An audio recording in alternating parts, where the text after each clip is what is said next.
Assalamualaikum, hari ini aku mau buat ramuan ya teman-teman sama pir untuk obat batuk, meriang pokoknya ya. Ini nanti kita steam selama 45 menit.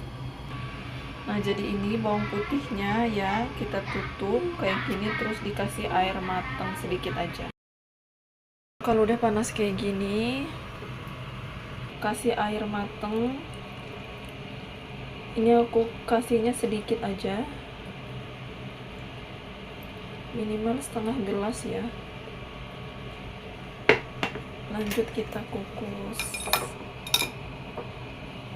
Bismillah. Nah ini di steamnya selama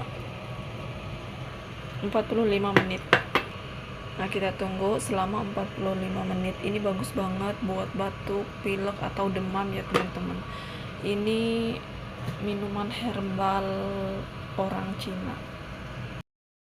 Nah ini dia setelah di steam ya 45 menit.